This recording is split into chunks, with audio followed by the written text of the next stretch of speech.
हा प्रश्न महाराष्ट्राच्या विजेच्या दृष्टिकोनातून फार महत्वाचा आहे. सभापती महोदय की हे सगळे संच आता जुने होत चालले.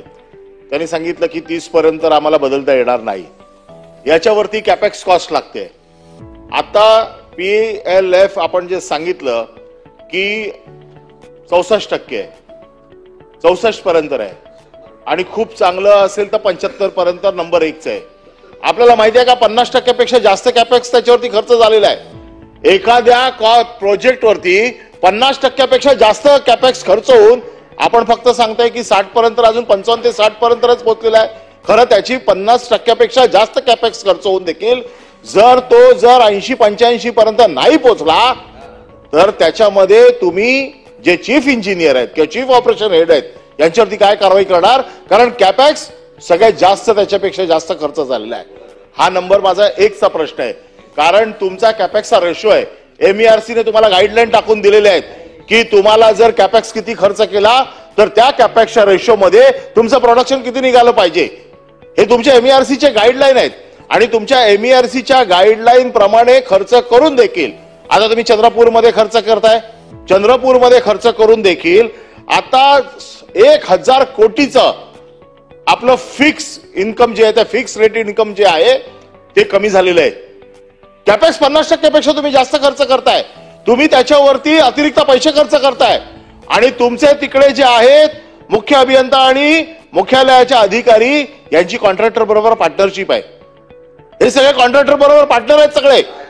एक तर तुम्ही या अधिवेशनामध्ये हे जे कोण कॉन्ट्रॅक्टर बरोबर पार्टनर आहेत त्यांची चौकशी करून त्यांच्यावर कारवाई करणार का?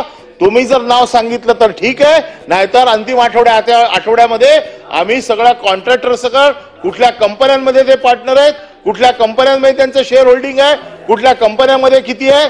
गिरीश महाजन चॅलेंज करू नका, कदाचित तुमचंच नाव येईल. हा नाही म्हणून उगीच आव्हान देऊ नका. प्रश्न मी सांगितलं ना पहिलं काम सरकारचं आहे, माझं काम नाहीये. पहिलं काम मंत्र्याचं आहे चौकशी करणं. मी चौकशी करण्याचं विचारतोय. जर सभापती महोदय मी चौकशी करण्याची मागणी करतोय. प्रत्येक गोष्ट जर मी करायची असेल तर मंत्रिमंडळ कशाला आहे? वेग आरोप नाही केलाय, मी स्पेसिफिक आरोप केलाय. मी स्पष्ट सांगितलेलं आहे मुख्य अभियंता व मुख्य मर्यादित कार्यालय. तुम्ही नाही सांगितलं तर अंतिम आठवड्यात आम्ही नावं देऊ.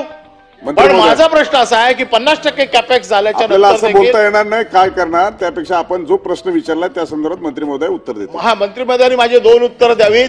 50% पेक्षा कॅपेक्स जास्त खर्च झालेला आहे का आणि MERC च्या गाईडलाईन प्रमाणे 50% पेक्षा जास्त कॅपेक्स झाला असेल तर आपलं PLF काय असायला पाहिजे, नंबर 1.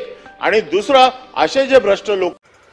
नवीन घडामोडी पाहण्यासाठी आजच आम्ही मुंबईकर 24 तासला लाईक करा, सबस्क्राईब करा आणि अपडेट रहा.